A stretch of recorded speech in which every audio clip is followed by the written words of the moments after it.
What is the difference between consumption and connection? Welcome to the Therapy Brothers podcast. I'm Brannon. I'm Tyler. We're brothers, We're therapists. and we know recovery. Bring your stories, your questions, your successes with real recovery.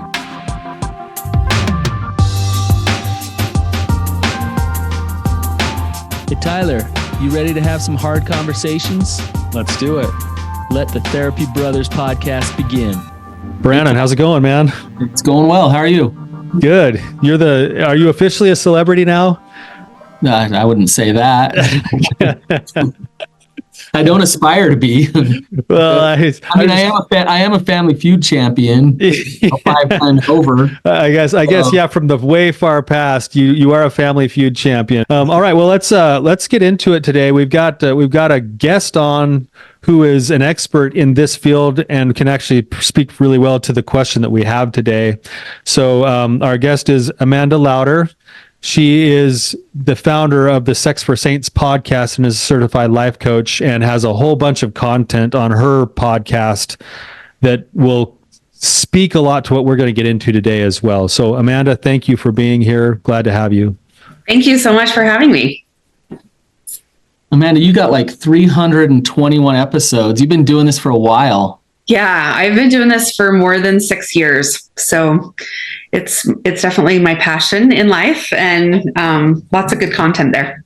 You know a lot about sex. You know a lot about religion and sex and all of that stuff. So that's awesome. Yes. I've been podcasting for about 6 or 7 years too. So let's dive into it. Consumption versus connection.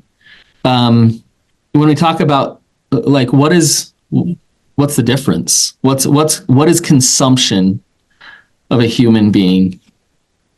Yeah. So when I think about consumption-focused sex, I'm thinking it's really focused on physical pleasure, on personal gratification, where often the primary goal is to satisfy one's own sexual needs. It's typically more transactional, less emotional. Mm-hmm. In contrast to that, connection during sex prioritizes mutual pleasure, emotional intimacy, and this deeper bond between partners. It's about experiencing it together, fostering closeness, and just overall enhancing the relationship. We want the sexual relationship to be an enhancement of what's going on in the marriage outside of the bedroom, rather than like, this is how it should be, and this is the only place we get connection. It's a really good distinction here. We have an audience where a lot of our callers, have gone through some kind of infidelity, and there's been like a breach of trust, and then trying to figure out how to navigate, especially this concept of consumption versus connection, gets really kind of messy with that. The typical thing might be that, we're working with a partnership, and one of the partners says, sex and physical touch is my primary form of like the love languages idea, right? Yeah. Right? And then the other partner's going, well, I don't really want to engage in that unless I feel safe and secure and connected. And then that's where the standoff starts to happen inside of that relationship. Right. And I mean, you chuckled at that. Like, what's your initial first thought or impression about how to navigate that dynamic? Yeah. Well, I think calling out the lie that sex is not a love language. I mean, if we're looking typically at the 5 love languages, physical touch, but that means you're also going to be satisfied with hugging, kissing, cuddling, just other touch outside of sex. That's going to help you feel loved and satisfied. If you are seeking love only through sex, then I'm guessing you're actually seeking more validation rather than love. So that's what that. And I think, when you say, I can't, this is how I feel love, you're expecting to be filled up and validated by your partner rather than looking like, how do they love me, instead of looking at, how do I love them? How do I love them in all parts of my life, as well as in sex and through my body? I think I'm thinking of you just brought up something that I think is important, validation, because we see this a lot. Yeah. When we talk about consumption, it's not just about using somebody's body for your own pleasure selfishly. Right. It's using somebody to give you something that you need. And a lot of times what that is self-worth. It's validation. Like I think of like a person who, has sex in a partnership and they bring their partner to orgasm. It seems selfless. It seems wonderful, right? Yeah. But they do it in a way where it's like, oh, I feel so awesome now. I'm so amazing. I get my self-worth from this. So even in the partner having an orgasm, you can still be consuming your partner, right? Yes, absolutely. Absolutely. That happens so often, actually, at least in what I hear in my work. But like, you're like, no, I'm making sure she has her orgasm, right? But if she doesn't, what does it do to you? Yeah. What do you think? What are you feeling afterwards? Like, oh, I failed at this, or no, I have to work harder at this, because if their orgasm equates to me being a good lover, me being a good person, then you're consuming that and you're extracting rather than giving. Right. I think there's a key word in that, and in the idea of extraction. I don't think a lot of people who are maybe engaging in consumptive kinds of sex really think of it as an extraction, but especially with the way Brannon, you just described it, that I'm helping my partner to feel way better, like, but you did it so that you could be good enough, and that is still an extraction from instead of an offering to. Yes. And that's one of the challenges. I listened to Susan Johnson, who just recently passed away, who's like a pioneer in our field, but I think she passed away. Wow. Yeah, just a couple of weeks ago. But she kind of outlined a couple of different kinds of sex that she called. One of them was called soulless sex, which is kind of that one where it's like, I'm engaging in sex in order to fill a void that's there for me to be good enough, for me to feel like I'm appreciated or I'm capable. And then the other kind of sex that she just described was called sealed off sex. And this was I'm in my own body, having my own experience, going towards whatever end that's going to be, but I'm missing that connection and that dance between the two. And it seems that both of those kinds of sex that she described would fall sort of at different ends of the same end of consumption-based sex rather than connection-based sex. Right.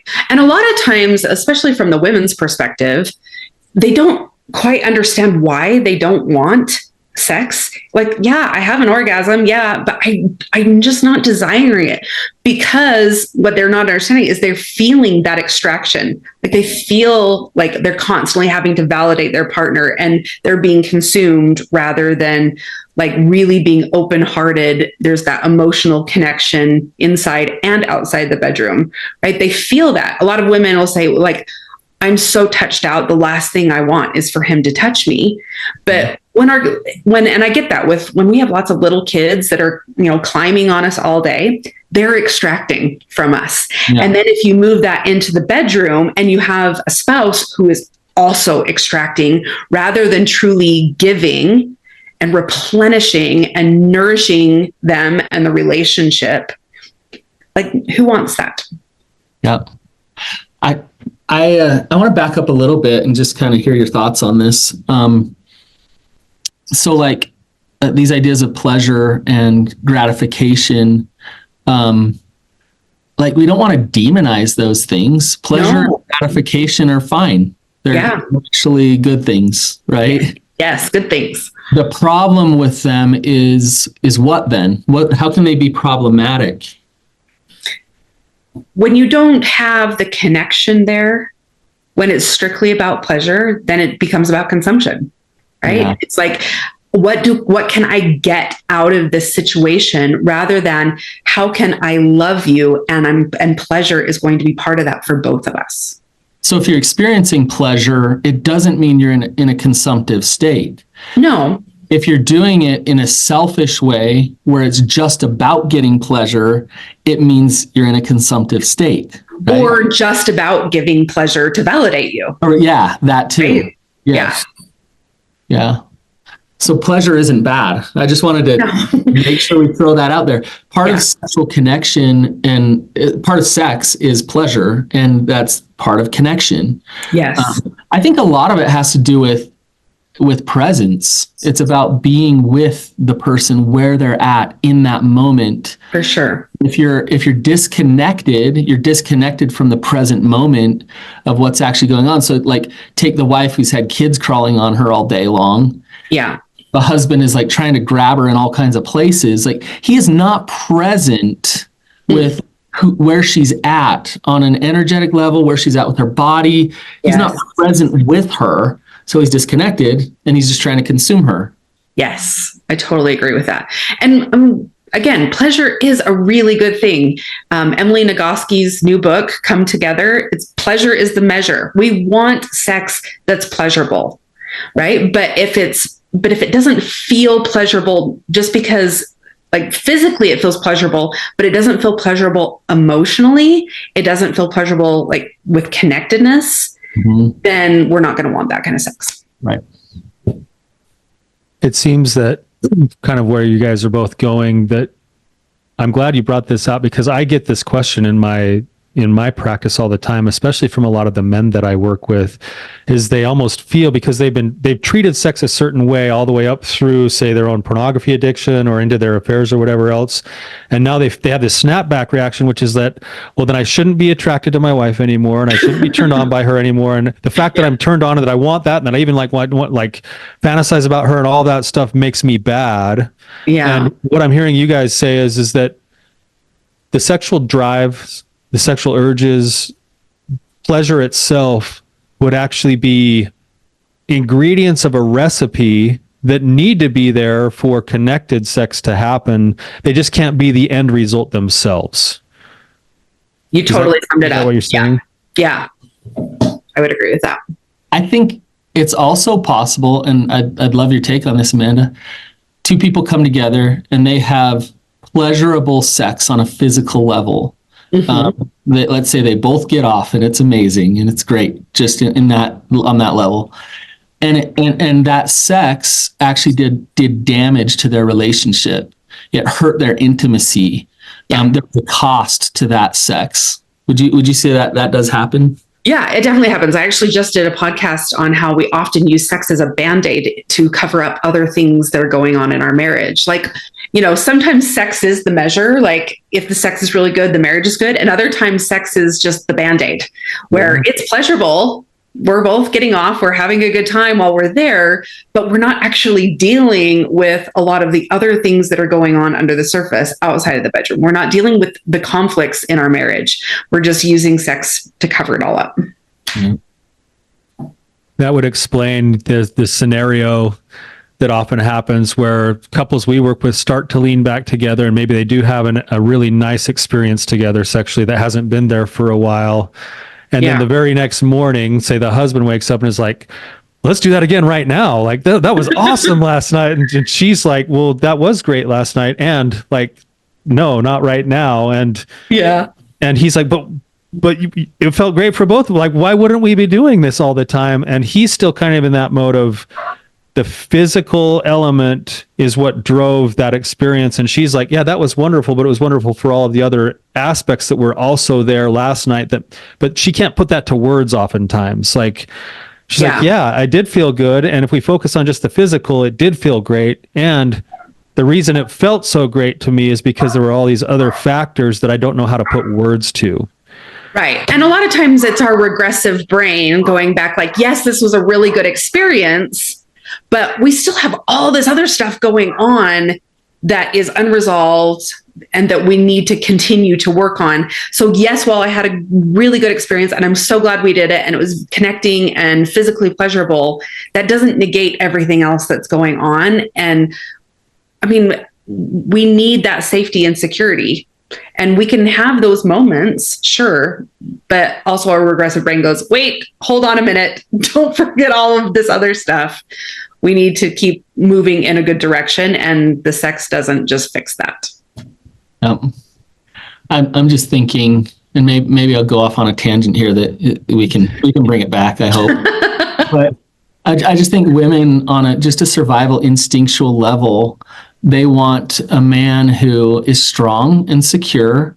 But they also want a man who is kind and connected, that will be there for her through the hard times, while she's pregnant, while she's having babies, or like he stays. And so it makes sense why a woman wants a man who is actually connected to her in order for her to be vulnerable enough to really have some great sex. Right? It makes total sense. Now, to a man's thinking, well, it's my job to plant the seed, results. I just want to get this done. I want to go, let's do this, right?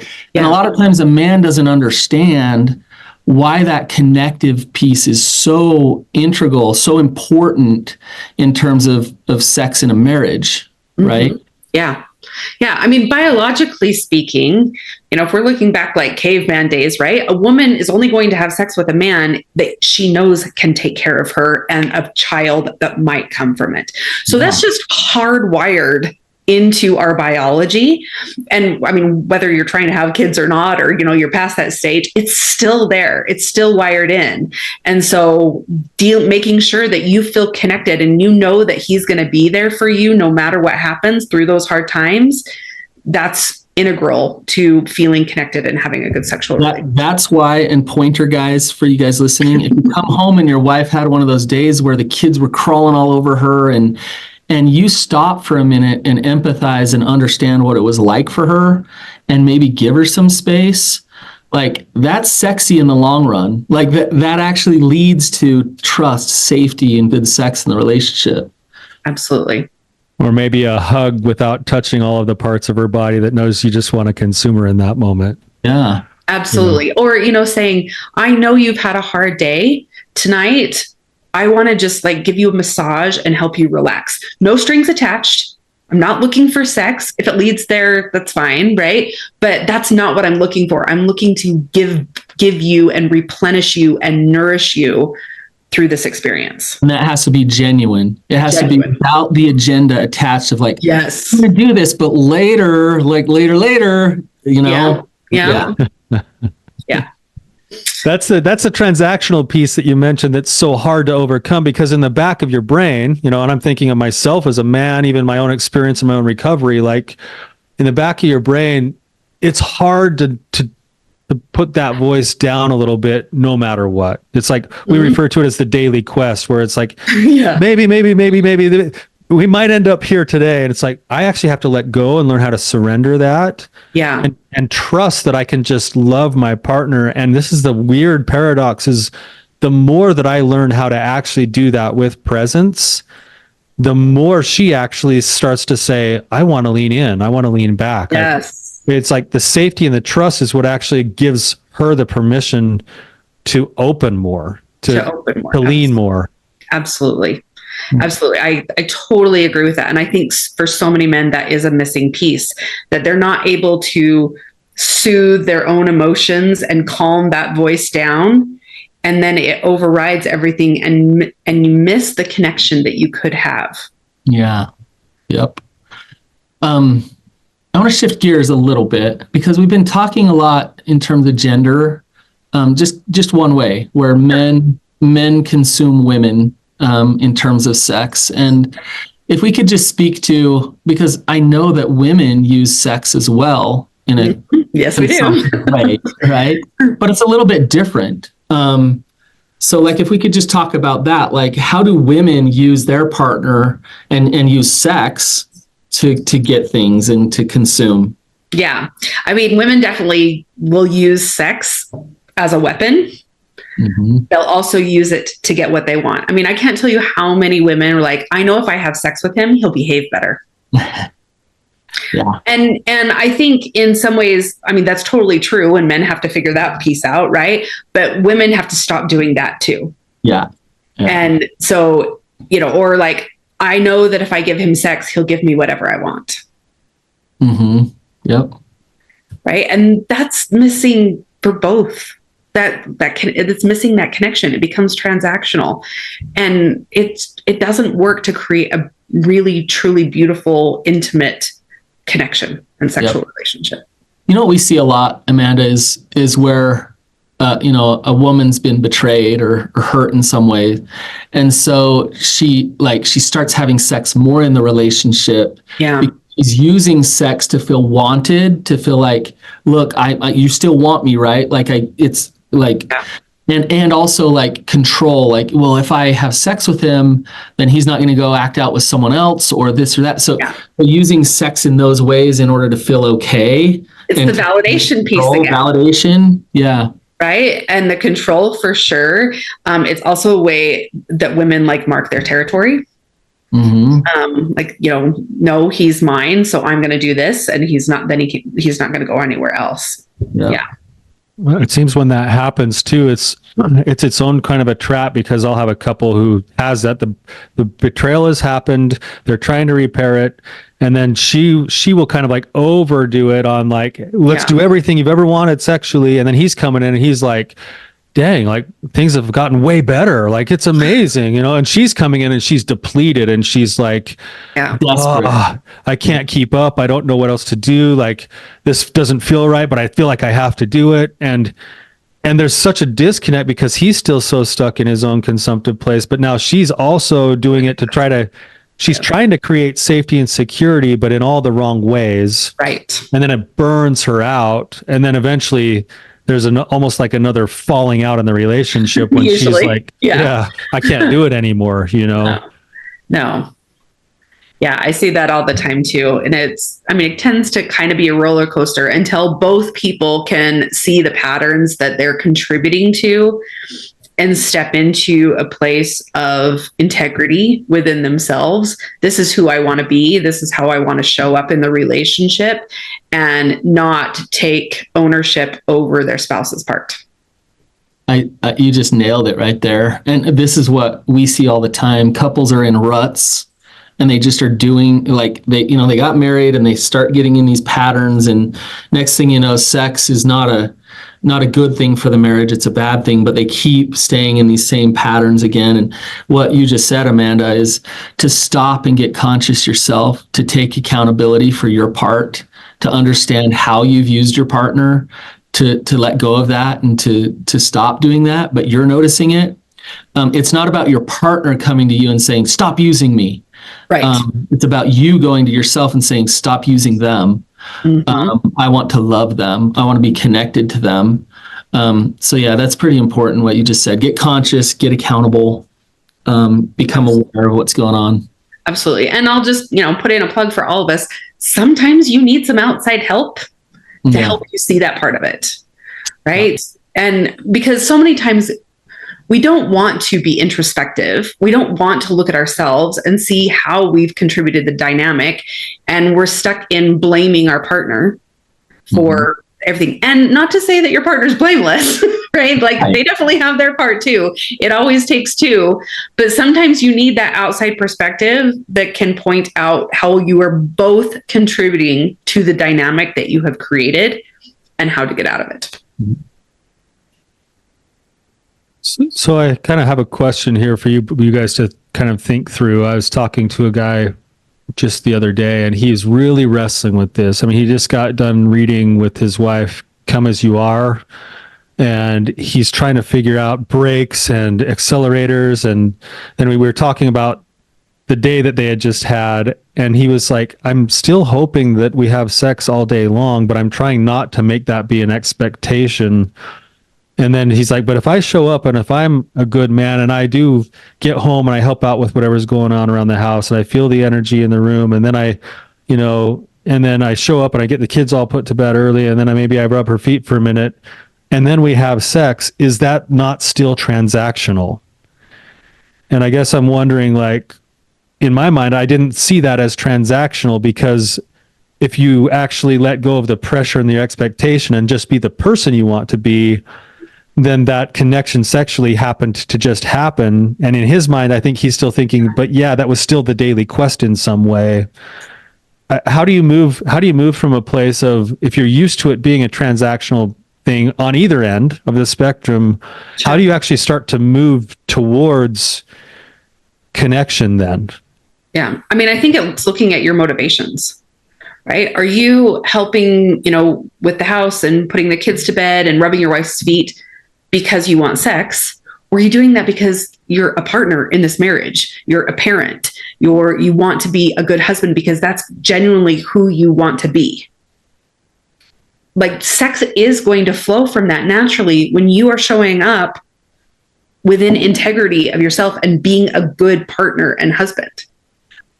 That's going along with what Amanda's saying. It's the energy behind it. So, if he's rubbing her feet and all these things, and let's say he initiates, like he goes for it and she rejects him. You'll see on the back end where the energy was. If he's resentful and pouty and I did all these things for you. Yes. All along that was consumptive stuff. It was transactional. But if he's going to rub her feet or do the dishes on a day when she's not even around or available for sex, but that's the kind of guy he is, he's not that type of guy. So like Amanda, you just said, it leads to sex. Like this type of stuff leads to sex. That's okay. But it's the energy behind it that really matters. Yeah. Totally agree with that. And I think you're absolutely right, Brannon. Like, on the other end, like if she does reject him, then what happens is really revealing about what those motivations were.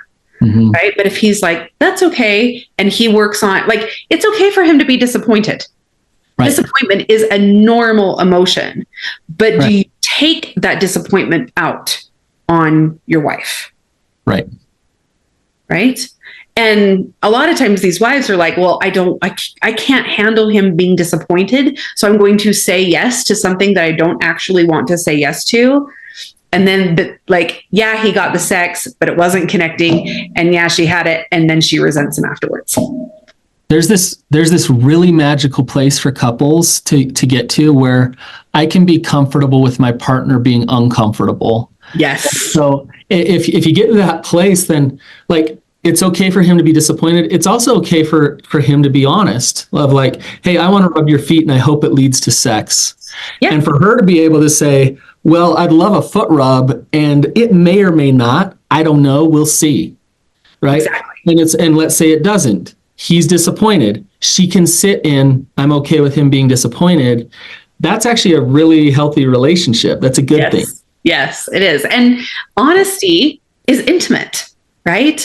You're building that intimacy in your relationship when you can be honest with each other and be able to sit with your own uncomfortable emotions and your partner's uncomfortable emotions.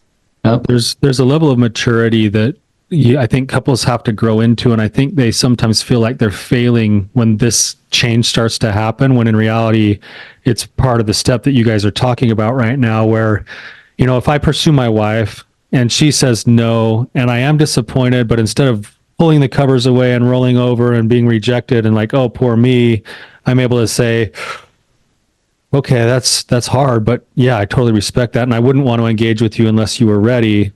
If she sees my disappointment and goes, proof you're not in recovery, proof you don't want to get better, like she's missing the boat that my disappointment was going to be there no matter what, but I can manage my disappointment and she can learn to trust me to manage it without mistreating her, at the same time that she can offer grace for that process to happen. And that's hard for her too, because absolutely she's got that pressure, like, oh no, I've disappointed him, something's wrong with me. Like this is, and if both couples can at least agree that this is the practice we're in right now, it's okay. Like, it's okay. That actually does really build, I love what you said, honesty is intimacy. Yeah.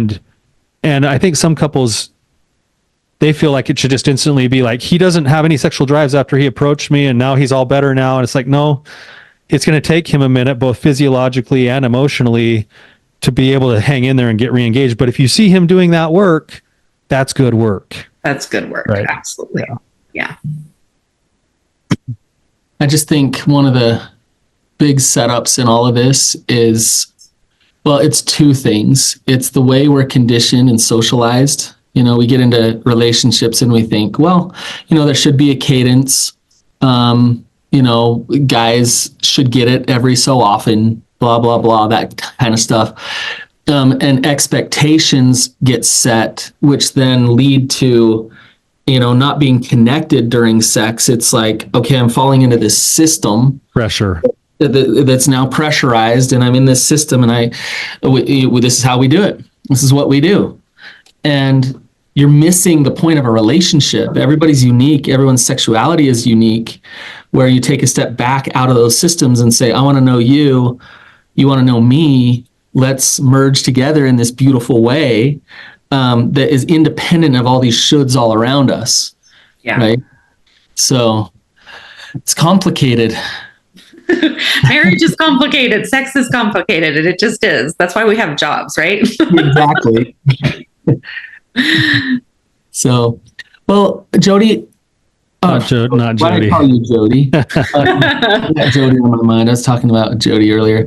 Amanda, where can people find you? Like, where do they find your stuff, your podcast, everything? Yeah, so the podcast is called Sex for Saints. It's on all the podcast platforms. My website is amandalauder.com. That's where you can go there and find my podcast if you need to, or other interviews I've done like this one, resources, my coaching programs. And then I'm pretty active on Instagram, and my handle is Christian Sex Coach. You're killing it, Amanda. You're helping a lot of people and doing a lot of good. It's awesome. Thank you. Thank you. It really is my passion in life. It's what I enjoy. I always say my life revolves around sex, salmon, and softball. My husband's a huge salmon fisherman. We have we own a fishing tackle company. So oh my gosh. On the weekends, we're fishing just about every weekend, unless we're at softball, because our middle daughter plays college softball. So between those three things, the three S's, that's my life. Sounds like a great life. That's a great life. That's a great life. It is. We'll probably have to have her husband on the show sometime too. Just I'm going to Alaska next week, so I'd love. Are you? Good. Love it. Fun. So yeah, no, thank you so much, Amanda, for your willingness to come on and share your expertise and your experience today. For those of you listening, or for our listeners, if you're hearing this and you want more, go check her out with those things. If this resonated with you and you know it'll help somebody else, please share this with somebody else who could benefit from it. And until next time, you guys, keep on keeping on. see ya.